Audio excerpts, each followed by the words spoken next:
You know, some people say rock bottom is a moment, a flash, a single event. For me, it was a sentence. 7 words. I wasn't even supposed to hear them. I wish you were dead. Her voice, my wife's voice, cut through the paper-thin walls like a blade. The house was quiet otherwise, save for the low hum of the fridge and the whisper of betrayal behind a closed bathroom door. I stood in the hallway, her phone call bleeding through the silence like poison. She didn't know I was home early. Didn't know I'd left work early because I wanted to surprise her. Flowers in one hand, Chinese takeout in the other, because I was stupid enough to still believe in us. I don't know who she was talking to. A friend. Her sister. Some faceless guy she hadn't confessed to cheating with yet. But that sentence. I wish you were dead. She didn't say it with sorrow. She didn't even whisper it in regret. She meant it. I dropped the food. Quietly. No dramatics. I walked into our bedroom, gathered a duffel bag, and packed like I'd trained for it. Passport. Cash. Hard drive. Some clothes. Left the wedding ring on the nightstand like a corpse tag. She never heard me leave. The back door clicked behind me, and that was it. I died that night. But death has its uses. 5 years. That's how long I stayed dead. I was just Ethan back then. Ethan Kane. Broke, decent, loyal to a fault. I worked in logistics for a mid-sized freight company. She, Haley, ran an interior design business, mostly for rich friends who liked their homes to look like hotel lobbies. But Ethan Kane didn't survive. He was murdered in silence by the woman he built a life for. I became someone else. No one noticed the guy with a duffel bag slipping onto a bus headed out of town. Not the ticket agent. Not the bus driver. Not even the city itself. I spent the next 2 years sleeping in hostels, coding in cafes, and cold calling investors until my throat bled. My app, CaneScan, was rejected 47 times. Number 48 got me in the door. Then I took the door off its hinges. I sold CaneScan 2 years later for $412 million. I didn't call Haley. I didn't text a soul from my old life. Let them wonder. Let them mourn, if they even bothered. The headlines called me the mystery genius of tech. I let the myth build. I kept my real name sealed behind shell corporations and private equity walls thick enough to stop a tank. No interviews. No pictures. Then I did it again. A logistics algorithm this time faster than Amazon's, smarter than FedEx. Billionaire status came knocking at 38. And I let it in. Then one night, 5 years to the day I left, I walked into a restaurant back in the very city I had vanished from. It wasn't planned. It was instinct. Curiosity, maybe. Or something more primal. A need to look at the wreckage. A hunger to see if the ghost of me still haunted her life. The restaurant was low-lit, classy, but tired. Like it had once been high society, but now catered to anniversaries and half-off Thursdays. And there she was. Haley. Apron on. Not at a table. Not with a date.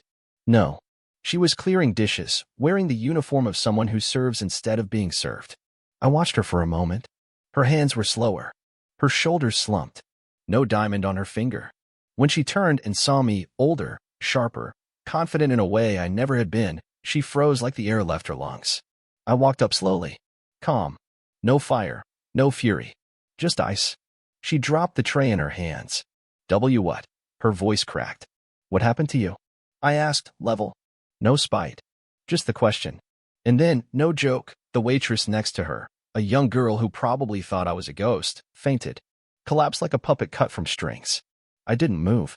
I just stood there, watching Haley tremble like she was staring into the grave she dug for me.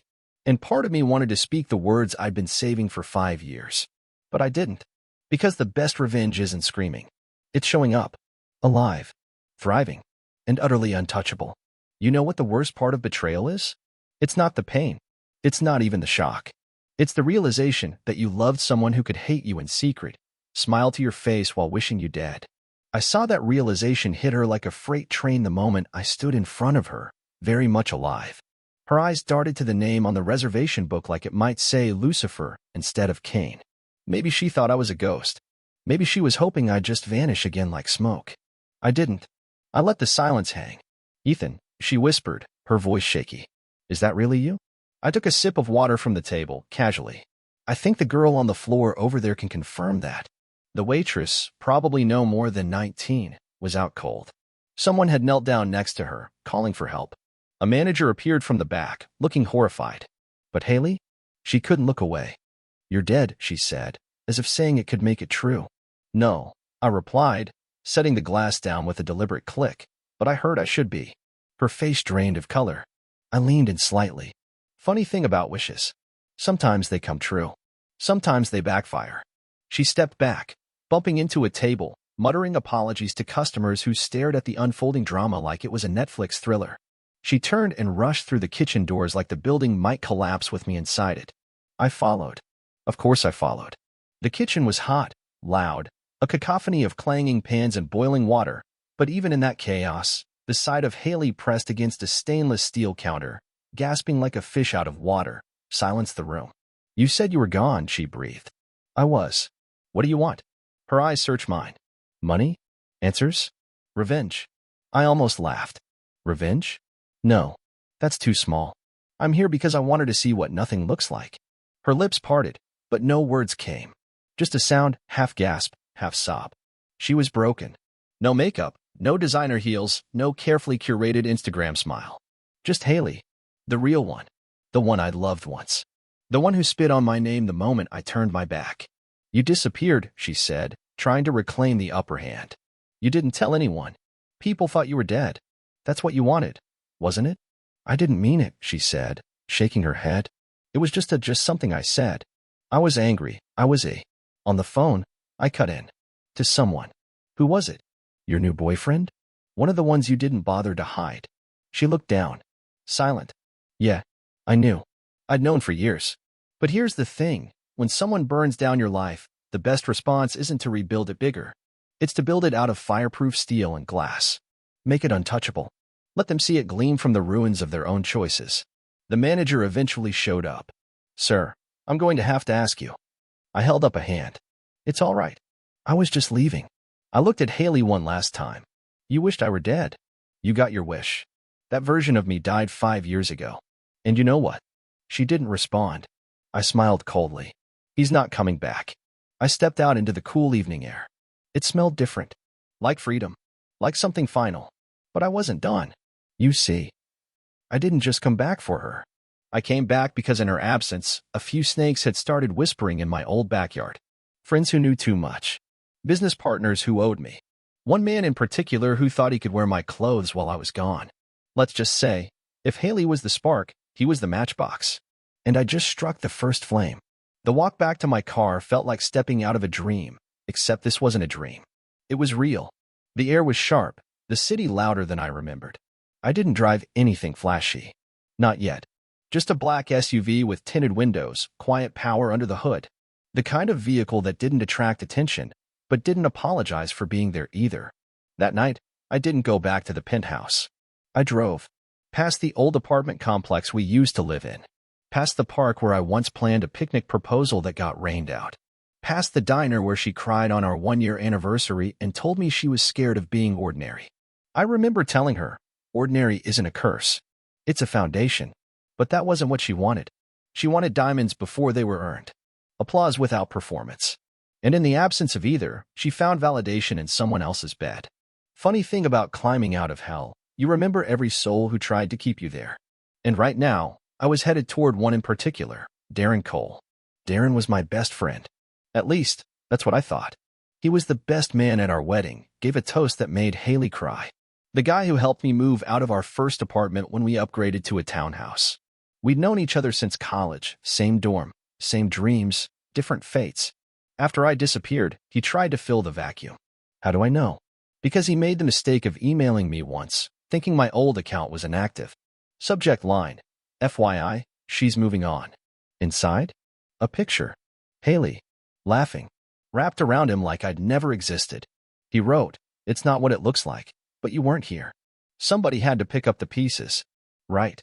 Pick up the pieces. Like I was a dropped plate, not a living man. I didn't respond. Didn't threaten. I just let them think I was gone. What they didn't know is that for the past 2 years, I'd been building a silent majority stake in the logistics firm Darren now co-managed. He thought he was running the company. But the silent partner? Yeah, that was me. I waited until 9 a.m. the next morning. Then walked into Cole and Anders Distribution dressed in a charcoal suit tailored to quiet precision. I didn't need an appointment. I owned the damn building. The receptionist didn't recognize me. Of course she didn't. To them, I was a ghost. Can I help you? She asked politely. Yes, I said, flashing the badge. Tell Mr. Cole that Mr. Kane is here to see him. He'll want to clear his schedule. She blinked, typed, paused. He's in a board meeting. Not anymore. I stepped through the frosted glass doors like I'd never left. Darren was standing at the head of the conference table, mid-sentence, when he looked up and saw me. He paled. The same expression Haley wore. Ethan, he breathed. Wow, I said, folding my arms. Twice in 2 days. You people really suck at funerals. One of the board members chuckled, thinking I was joking. Darren didn't. Can we talk? Alone? He said, voice cracking. I'm sure the board won't mind. After all, I pulled out a folder and slid it across the table. They should probably know who's been paying the light bill. The chairman opened the folder. I watched his eyes widen. Is this legit? He asked. It is, I replied. 39% voting stake. Acquired quietly, legally, and completely. Darren, meet your new boss. After the board cleared the room, Darren slumped into his chair like a man waiting for the gallows. You faked your death, he said finally. No, I just let you bury me. He winced. I didn't plan to be with her, he said. It just happened. You left, she was spiraling. Don't, I said, voice flat. Don't you dare spin this as noble. I loved her. Yeah, I said. And you loved my life too. He didn't reply. He didn't need to. You're not fired, I told him. Yet. But we're going to make some changes around here. His eyes lifted. Effective immediately, your title is now co-executive advisor. Fancy words for, sit down, shut up, and watch me take back what I built. And if I don't? I smiled, cold and clean. Then I'll show the board the footage of your off-the-books warehouse deal from 2021. You know, the one you paid for with company funds, billed as expansion, and sold for a personal profit. He froze. You've been watching me. For years, I said. You're not interesting. Just predictable. By the time I left the office, the city felt smaller. Haley was broken.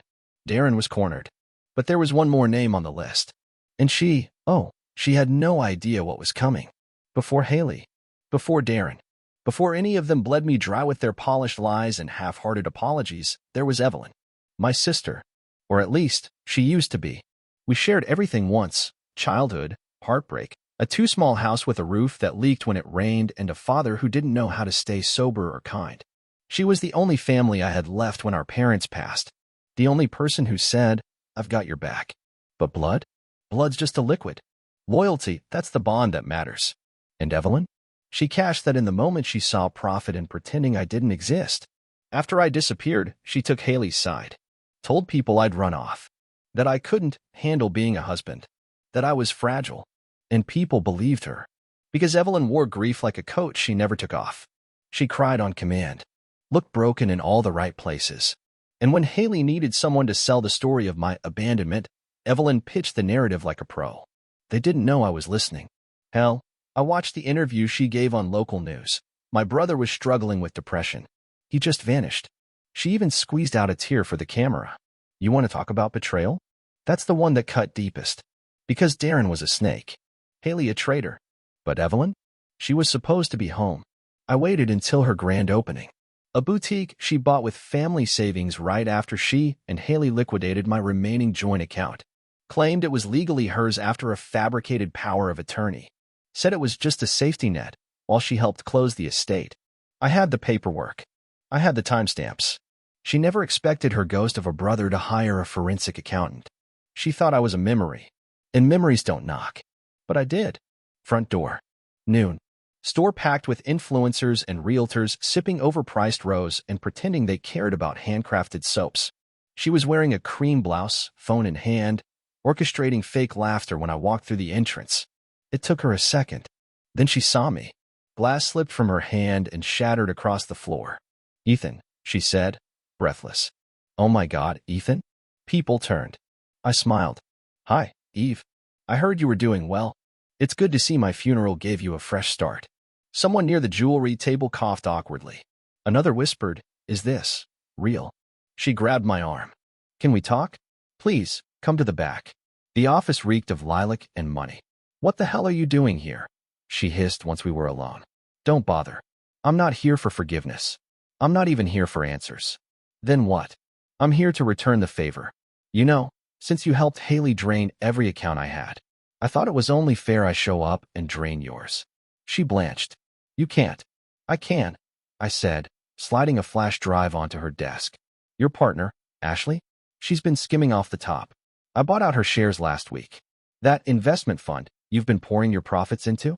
Yeah, it's mine now." "That's impossible." "No, Evelyn. What's impossible is thinking you could rewrite history and never pay for the edits." She slumped into the velvet chair behind her desk like the air had left the room. I leaned down. "Close. You could have called me," I said. "You could have said, 'I don't know what happened, but I believe in you.' But you didn't."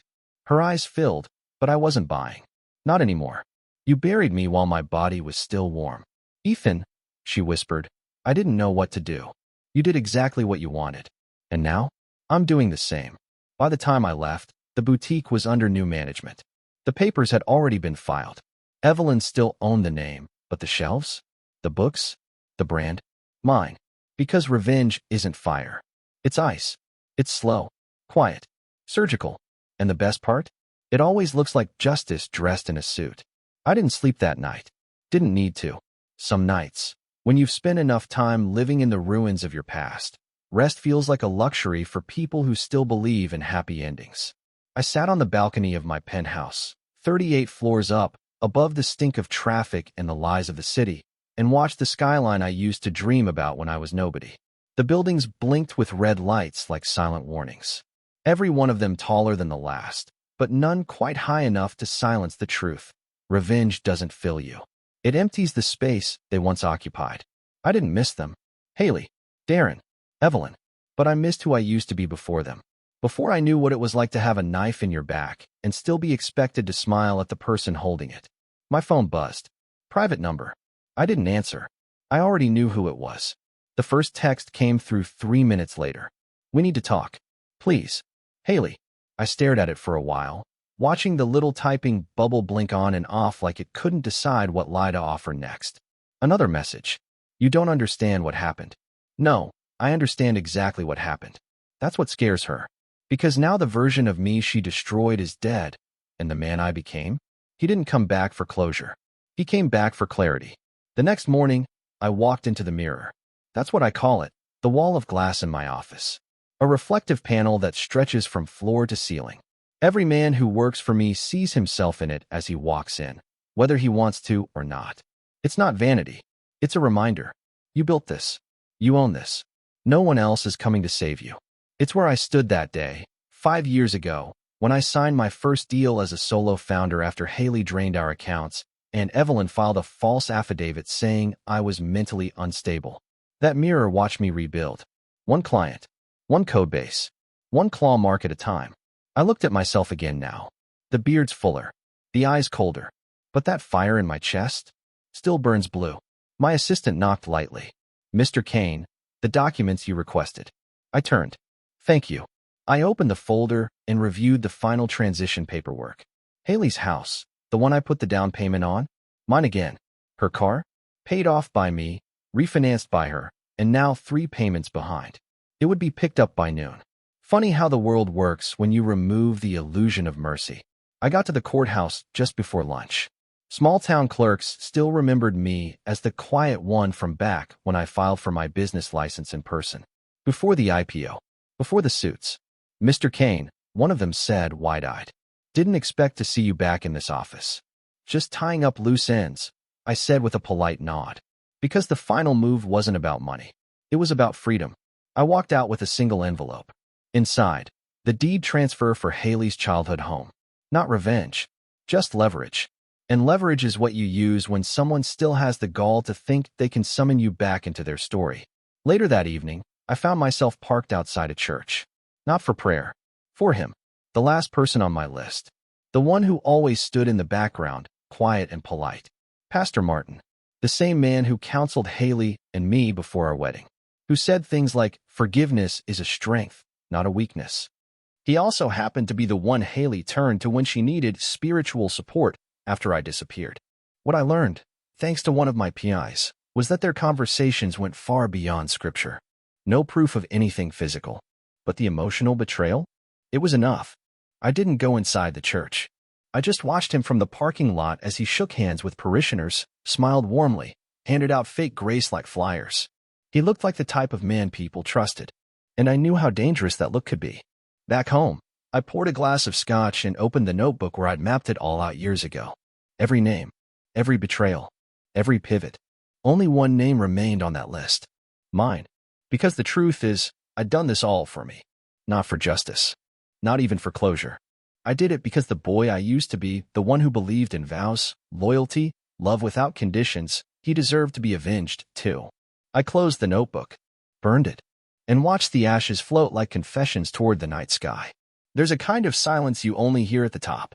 Not peace, not serenity, just the hum of power, of precision, like the space between thunderclaps, full of potential, waiting for something to break. I'd spent 5 years building from that silence, brick by brick, code by code, business by business. And now it was time to flip the switch, not for applause, for permanence. Phoenix Dominion. That's the name I gave it. The holding company. The shell empire with 100 arms and 1,000 shadows. They didn't know it was me behind it. Not Haley. Not Darren. Not Evelyn. Not the partners I bought out from underneath them while they were too busy chasing status on social media. I'd spent those years becoming invisible in all the right places and undeniable in all the wrong ones. I didn't just build companies. I bought the companies they depended on. The supplier Haley's boutique used for linens? Phoenix owned it. The trucking firm Darren contracted for freight logistics? Mine. The leasing company that held the deed to Evelyn's second location? You guessed it, buried 2 layers beneath an offshore LLC in the Caymans, registered under a pseudonym I borrowed from a Greek myth. Every move, surgical. Every acquisition, silent. They'd wake up one day and realize they were tenants in the house they once tried to burn me out of. That day was now. I sat in my boardroom. Glass walls. Marble floors. No art, just dominance. The table was hand-carved, each chair stitched with the initials of the founding partners. Only 3 names. One was mine. The other 2? Silent investors who knew better than to interfere with a man on a mission. You want them ruined? One of them had asked when I pitched the acquisition plan 2 years ago. No, I'd replied. I want them irrelevant. My assistant stepped in. Sir, your noon appointment just arrived. I nodded. Bring her in. She hesitated. Sir, it's Haley. I didn't flinch. Good. Let her speak. A moment later, she walked in. Still pretty. Still sharp. But now older. Duller. A little bit of panic behind her perfect foundation. Like someone who's been surviving on charm and credit cards and finally sees the balance hit 0. Ethan, she said. No one calls me that anymore, I said. It's Mr. Kane in this building. Her jaw tightened, but she swallowed it. I got your letter. The letter was simple. 1 page. It read, by the time you read this, everything you once called yours will belong to someone else. But I'm not here to take back what you stole. I'm here to erase your relevance. You'll still exist. Just not in any room that matters. She set it on the table, folded, hands trembling. I know I made mistakes, she began. Don't flatter yourself, I said, voice cold. Mistakes are tripping on the stairs or misplacing your keys. What you did, that was a choice. Her lip quivered, but she pressed on. I thought you were dead. You hoped I was. There's a difference. She looked around the room, probably hoping to find some scrap of the man she once knew. The man who brought her tea when she had migraines. Who stayed up late to help her prepare for design showcases. Who believed in her before she ever deserved it. But that man was buried, and I was the one who put him there. I'm not here to fight, she said finally. I leaned forward. That's good, because you've already lost. She swallowed hard. What do you want? I already have what I want, I replied. But I'll offer you something you never gave me. She blinked. Closure. I slid a document across the table. Sign this, and I'll keep your name out of my next acquisition. The one that buys out your only profitable supplier. I won't blacklist you from the rest of my empire. I won't drag your reputation through the press. She looked down. The terms were clear. No lawsuits. No appeals. Just silence. And the knowledge that she'd never outrun the shadow of the man she tried to erase. She signed. I stood. That meeting was over before she could cry. That night, I visited the cemetery. There was no headstone for me. No grave. Just empty dirt where the world buried a man it thought would stay down. I stood there anyway, and said nothing. Because some victories don't need words. Just witnesses. Let me tell you something about power. It doesn't scream. It whispers. Loud men in loud suits think they run the world. They pound tables, buy bottles, flash watches. But real power? Real power moves through quiet conversations and closed-door deals. It lingers in contracts signed at midnight and smiles traded in silence. That's the world I live in now. And in that world, reputation is currency. Fear is leverage. And I had both. Word had spread. Not publicly, no headlines, no press releases. But in the corridors that mattered, the name Kane carried weight again. Haley's silence came at a cost. Evelyn disappeared from her storefronts, sold off the lease on her second location. Darren? He still showed up at work, but no one let him near decisions anymore. He was a ghost in a chair. But that wasn't enough. I didn't want obedience. I wanted precedent. Something that would ripple. Not just to them, but to every person who ever looked at a man rebuilding his life and thought, he won't make it without her. I wanted them to whisper my story in rooms I'd never walk into. Not with fear. With respect. I picked my next target carefully, Vanguard Nexus Capital. A sleek, flashy investment firm that specialized in bleeding dry founders too small to say no. The same firm that once told me, 5 years ago, you don't have the face for tech. We fund visionaries, not vanishing acts. Their words, not mine. Back then, they'd laughed me out of the room. Now, I own 12% of their controlling stock under 3 separate names. Time to collect. I called a meeting. Didn't send my assistant. Didn't wear a tie.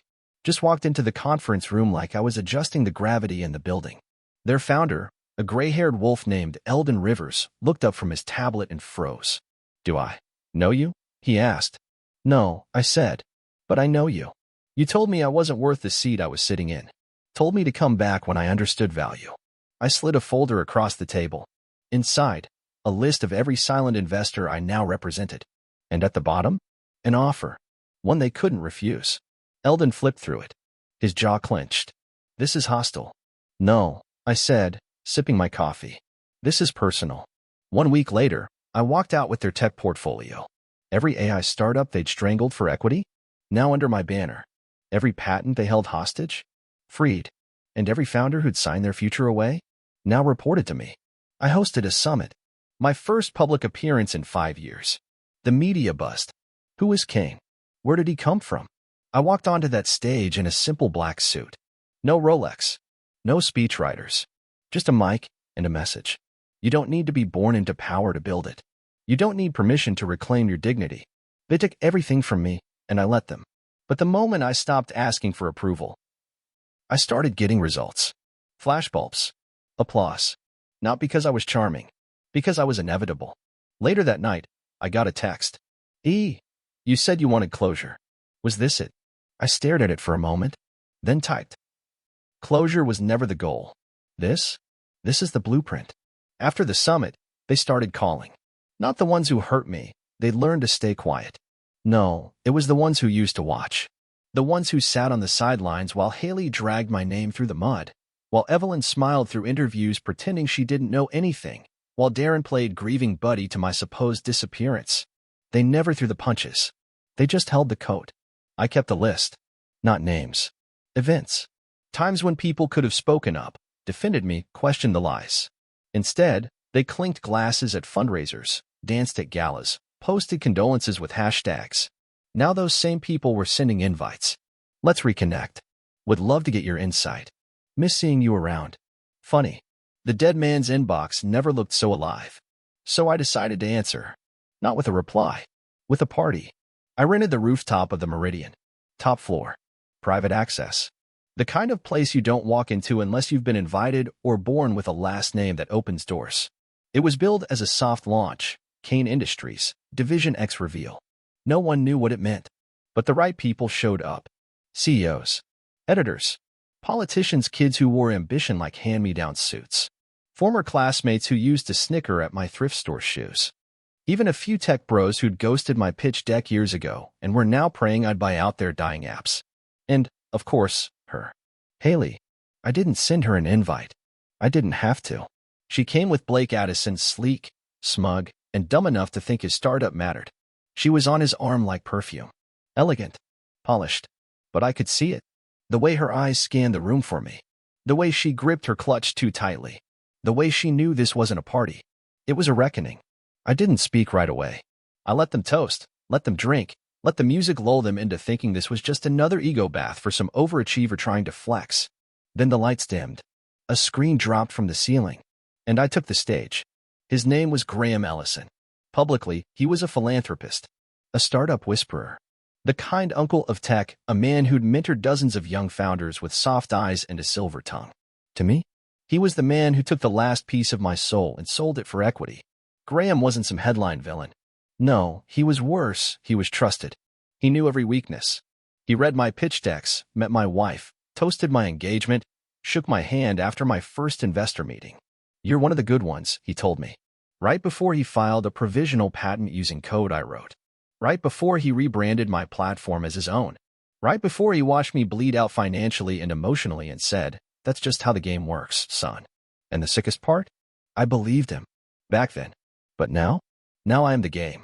He was speaking at a Founders and Focus panel in New York, a perfect place to unmask a man who lived for applause. I didn't send a warning. I just bought the venue. Quietly. 2 weeks before the event. When the lights dimmed for his opening remarks, I walked onto the stage. Not introduced. Not expected. Just present. Like a shadow stepping out of the frame. He froze. "Ethan," he muttered, eyes darting like a fox in a trap. "Mr. Kane," I corrected, taking the mic. The crowd murmured, curious, confused. I turned to them. "Ladies and gentlemen," I began, "what do you call a man who teaches trust while pocketing betrayal?" I let the silence stretch. Tonight, I'd like to share with you the origin story of Phoenix Dominion. A tale of theft, silence, and how one man's greed turned a hopeful developer into a surgical investor. Then I pulled out the flash drive. One click. On screen, timestamps. Source code comparisons. Emails. Contracts altered. A timeline of theft, lined up and color-coded for public digestion. Graham's face drained of color like someone turned down the saturation on his whole life. And when the audience gasped, when his name began trending online next to words like fraud and exploitative, he finally spoke. "You can't prove intent." "You're right," I said. "But I don't have to." I held up the final slide. "This content has been pre-submitted to federal arbitration. This is just the reputation side of things. The rest? Well, that happens in court." By the time I left the stage, Graham wasn't a mentor anymore. He was a cautionary tale. His advisory firm? Bought out and liquidated. His board seats? Vacated by morning. His name? Stripped from every incubator in 3 states. And as for the platform he stole? That tech was now the backbone of Phoenix Dominion's newest product, rebranded, improved, and launched under my initials. Irony? No. Just symmetry. Later that night, he called. I let it ring. He texted, "You didn't have to destroy me." I replied with one sentence. "You didn't have to build me that way. Sometimes the ones who raise you in this world also plant the knife. But that's fine, because I've learned to sharpen the blade on my way up." Her name was Claire. Not an ex. Not a fling. Just the right person at the wrong time. Before Haley poisoned my faith in women. Before Graham taught me that trust was for suckers. Before the world broke me into pieces and dared me to come back stronger. There was Claire. We met at a coding boot camp of all places. She wasn't even in the program. Just the coffee shop barista across the street. I was broke, exhausted, and half living off caffeine and shame. She slipped a quote on the side of my coffee one day. Scribbled in Sharpie. "Some people are forged in fire. Others are just trying not to drown." No number. No name. Just a small truth in black ink. We talked. Then we didn't. Then we talked more. Over time, it became routine. Morning coffee, late-night coding, and stolen conversations about nothing and everything. She was funny, sharp, honest in a way that didn't beg for attention. But I was already dating Haley back then. And I was too loyal, too blind, too stupid to realize what loyalty to the wrong person costs you. Claire disappeared when I did. I never said goodbye. Never gave her a chance to see me come undone. Years passed. I built my empire. She became a footnote in my memory. Until last week. Her name showed up on a staffing report from one of my nonprofit partners. Claire Adissa, Director of Youth Outreach, leading a program for underprivileged STEM students. I stared at the name for a long time. And for once, it didn't make me angry. It made me still. Because everything I built, everything I tore down, none of it had ever been about building anything real again. Not with anyone. Not after Haley. Not after the betrayal. But Claire? She was real before any of that. She was real when I had nothing. So I showed up. No bodyguards. No press. Just a man trying to answer a question that's haunted him for years. What happens when you finally make it, but left the best part of yourself behind? The community center was clean, bright. Laughing kids. Cheap folding chairs. Whiteboard walls stained with formulas and bad jokes. And there she was, at the front of the room, arms crossed, lecturing a room full of teens with that same look, serious, kind, fierce. When she saw me, her expression didn't falter. She just stared, then nodded once, slowly, like the past had finally caught up. After class, we sat in the courtyard. I thought you were dead, she said plainly. I nodded. Yeah, so did I. A beat passed. You disappeared without a word. I was trying to survive. Did you? I looked at her. Eventually. She sipped her tea. You look different. I am. No. I mean lonely. That hit harder than I expected. Because she wasn't wrong. I should have said goodbye, I admitted. You should have stayed. I didn't know how to hold on to anything good back then. She looked at me, eyes soft but unflinching. You still don't. Ouch. But deserved. I reached into my coat and slid a sealed envelope across the table. She frowned. What's this? Funding, I said. No strings. Enough to double your program, hire staff, cover meals, upgrade facilities. Real backing. She didn't touch it. You don't owe me anything, she said. I know. Then why? I looked at her, and for the first time in years, my voice cracked. Because when everyone else was looking for what they could take, you just handed me a coffee cup and a quote. She didn't say thank you, didn't cry, didn't run into my arms. She just smiled. Small. Sad. Like someone who understood how far gone I really was. I'm proud of you, she said finally. And damn if that didn't undo me more than anything. I walked away that night without her number, without a second chance. But with something I hadn't carried in years. Peace. Not loud. Not shiny. Not even warm. Just real. His name is Trip Madsen. He's a podcaster. Used to be a journalist. Until clicks became more profitable than facts and stirring drama paid better than chasing truth. He made his name off failed marriages, startup scandals, and smear campaigns, always skating just close enough to the edge to avoid lawsuits. But the real trick? He was a parasite. He thrived by crawling into the wounds of others and selling the infection as insight. And during my disappearance, he fed like a king. You ever listen to a man dissect your supposed suicide like it's a mystery novel? I have. He spent 3 months turning my vanishing act into a serialized podcast, complete with dramatic music, interviews with anonymous sources, read Haley's socialite circle, and theories that ranged from mental breakdown to secret double life. One episode was literally titled The Coward Who Coded. That was me. Funny. They called me a coward for walking away. Now they call me dangerous for walking back in. But I never responded. Not then. Because vengeance needs time to ferment. Otherwise, it's just noise. Now, it was vintage. He announced his new season. Ghosts of Silicon Valley. Guess who episode 1 was about? He teased it for weeks. New revelations. Explosive info. Secret exes. Haley even hinted at being involved, because of course she did. I let him record the whole thing. Then, one day before it launched, I bought the production company. Not the rights. The entire company. They didn't know until I showed up at their studio. Trip was in the booth, headphones on, running his mouth to an intern about how Kane probably faked his net worth with crypto shell companies. I knocked on the soundproof glass. He turned and froze. I stepped in, nodded to the sound engineer, and said, "Mind clearing the room? I'd like a private recording session with your host." Silence. Then, chairs scraping, doors swinging, footsteps vanishing. Just me, and Trip, and his mic. I sat across from him, leaned in, and said, "You're going to delete the season." He laughed. That shaky, overcompensating laugh people use when they think money or followers make them bulletproof. Dude, you can't just walk in here. I can. And I did. I'm your new employer. His laugh died in his throat.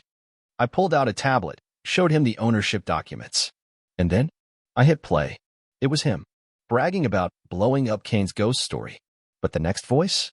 His editor, talking about falsified timelines.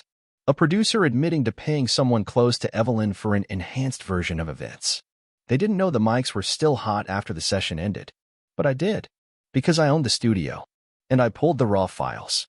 "You released that episode," I told him, and I make sure you never speak into a microphone again. His face twisted. You think I care about cancel culture? About lawsuits? No, I said, but you care about being heard. And if I want you forgotten, I don't need to bury you. I stood, walked to the soundboard, and hit a switch. The recording vanished. I just need to press delete. He didn't say anything as I walked out. Didn't post. Didn't stream. Didn't record another word for 2 months. Because there's something worse than being hated. It's being ignored by the man you built your platform on. And just like that, Trip Madsen became white noise in a world that no longer had room for his static. Meet Mason Wexler. BC Golden Boy. Smile like a TED Talk. Always on, always networking, always full of crap. He never built a thing in his life, just skimmed off the top of those who did. But the worst part? He built his entire brand off me. He calls himself the man who discovered Kane. Yeah, that Kane. Me. I first heard it on a panel live stream. Mason was seated in a designer suit, gesturing like a televangelist, telling a room full of suits. When I met Kane, he was just a raw idea. I helped shape his direction, give him the tools to grow. Audience nods. He leans in. He doesn't talk about it publicly. But that early money? That was me. He wouldn't be here without that. Let me be crystal clear. Mason never gave me a dime. The one meeting we had? He spent half of it checking his reflection in the window and the other half telling me I lacked consumer appeal. He called my app cute. I walked out. And I built a billion-dollar empire without his input. But now that Kane was a headline and not a rumor, Mason wanted credit. I didn't respond with a lawsuit. I responded with a stage. A week later, I hosted a conference, Origin and Ownership, The Truth About Tech. Guess who I invited as a panel guest? Mason. He showed up dressed like he was about to accept a Lifetime Achievement Award. I introduced him first, and then I walked onto the stage. The crowd gasped. And Mason? He realized the trap. Mr. Wexler, I began, voice steady. I wanted to thank you publicly for the years of inspiration. He smiled weakly. It was my pleasure to help early on, Al. I should clarify, I said, holding up a folder. Help is a strong word. You rejected my pitch in 2017. Called me tone-deaf to market realities. Suggested I partner with someone who looked more media-friendly. Laughter, sharp and awkward, rippled through the crowd. I was broke, I continued. I left that meeting humiliated. But I didn't forget. Behind us, the screen lit up. A screenshot of Mason's original email. Subject line, Kaneskin not viable. Try again when the world is less boring. Gasps. Another slide, Mason's public statements claiming he mentored me. Then came the bombshell. A wire transfer log showing Mason buying its space to boost his podcast episodes with my name in the titles. One more slide. A quote from his own interview. I built Kane. I stepped aside. I didn't build my empire with Mason. I built it in spite of him. When I was done, Mason tried to speak. But the moderator didn't call on him. And the crowd didn't look at him like a pioneer anymore. They looked at him like what he really was. A leech in a Rolex. Backstage, he grabbed my arm. You humiliated me.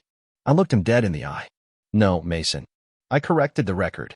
You wrote a lie. I just signed it with truth. That night, his PR team released a statement. Something about miscommunication and mutual respect. But it didn't matter. Because the moment you lose your credibility, you lose everything. And Mason? He lost it on camera. I didn't do it for revenge. I did it for every founder still trying to crawl out from under a rich man's shadow. And now? My shadow covers them all. She was Haley's best friend. Marissa Daniels. Lawyer. Bridesmaid. Godmother to the child we never had. The type who made everything about herself but wore it like charm. She gave advice she never took. Lectured on morality while sleeping with married men. She was that friend, the one you keep around because you're too proud to admit she's poison. And me? I let her sit at my table. Let her toast our anniversaries. Let her call me brother and hug me like she cared. But when I vanished, when Haley and Darren painted me as an unstable, weak man who probably ran off with some startup stress disorder, Marissa said nothing. She didn't lie. She just let the lie live. Worse? She knew about Haley's affair. I found the texts. Just be careful. He's not stupid. You deserve to feel alive, babe. Ethan doesn't get you anymore. You're not cheating. You're rediscovering. That one made my blood cold. So I sent her a letter. Not a threat. An invitation. To the Kane Foundation Women's Initiative Gala. She RSVP'd yes within 2 hours. Of course she did. Wealth, press, a new dress, and a room full of cameras? It was her natural habitat. She thought she'd blend in, toast champagne, maybe grab a flattering photo for LinkedIn, spin it into an op-ed about female leadership. But this wasn't a celebration. It was a spotlight. The night of the gala, the venue was wrapped in candlelight and black marble. Quiet opulence. Invitations only. She showed up in crimson, how fitting, and floated through the crowd like she belonged. I waited until the keynote, then stepped onto the stage, holding a small folder in one hand. Tonight, I said, we honor women who lead with integrity. Applause. And we confront those who use sisterhood as a shield to avoid accountability. Silence. I turned. Marissa was in the front row. Drinking stopped.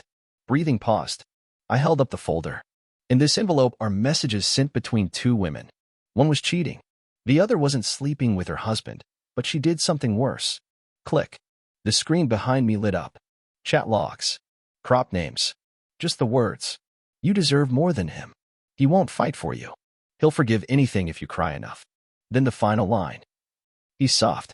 That's why he'll lose everything. I let that one hang. Then I looked right at her. No anger. Just truth. Some people break your heart. Others just watch. And when the dust settles, silence becomes complicity. I closed the folder. Marissa's hands were white-knuckled around her champagne glass. She didn't move. Didn't blink. Just sat there, frozen in her borrowed elegance. After the gala, she cornered me. You humiliated me. You humiliated yourself, I said. I didn't cheat on you. No. You helped her sleep well at night while she did. That makes you an accessory. I left her standing there, trembling, mascara cracking. And for the first time, I felt nothing. Because there's no revenge in exposing someone who already rotted herself from the inside out. There's just confirmation. Marissa stopped practicing law 3 weeks later. Called it burnout. But we both know what it really was. She finally ran out of people to manipulate. Marcus Ray, college roommate, best man at my wedding. My ride or die since the days when we split ramen and shared dreams in a 400-square-foot apartment with more mildew than dignity. We studied together, failed together, rebuilt side by side. He was the first person I ever told about my Keynesian algorithm. Back when it was just code on a legal pad and wild ideas scribbled in the margins of class notes. He encouraged me, said I was brilliant, said, if I had your brain, I'd already be rich. I laughed, but he wasn't joking. After I disappeared, I didn't hear from him. No calls, no texts, nothing. At first, I figured he was grieving in silence. Then I saw the website. Rayvantage AI, the future of predictive behavioral algorithms. Sounded familiar. Too familiar. Until I read the mission statement and nearly blacked out. Born from an early concept I developed with a college friend who lost his battle with mental health. He didn't name me. He didn't have to. He stole my origin story and turned it into a sympathy brand. He used my death, the one he never even confirmed, to market a watered-down clone of my life's work. That betrayal didn't burn. It froze. Because when your enemy stabs you, at least you see the blade. But when your brother wears your funeral as a badge, you bury what's left of your soul. I let him build it. Let him grow. Let him win awards and take interviews and accept fake praise with polished shoes and a haircut he used to mock when I wore it. And the moment his company IPO'd, I triggered the trap. Rayvantage relied on a third-party infrastructure API, one of dozens quietly absorbed by my private equity network last year. He didn't notice. Because Marcus never looked under the hood. He just hit drive and floored it. So when my legal team issued a cease and desist on API access, Rayvantage's core operations collapsed in 4 minutes. No platform, no predictions, no live demos, just silence and server errors. I gave him 12 hours before I made it public. He called. I answered.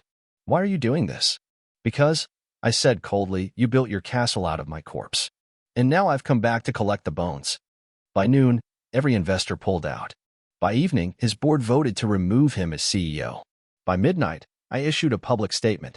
It's hard to grieve someone you claimed as your inspiration while profiting from their erasure. I'm not gone. I'm not broken. And I'm not yours to imitate. The silence that followed? That was Marcus's true legacy. I didn't sue him. I didn't ruin his life. I just took mine back and watched as the world he built on my name crumbled without ever touching the man behind it. Because sometimes the best revenge isn't destroying what they love. It's reminding them it was never theirs to begin with.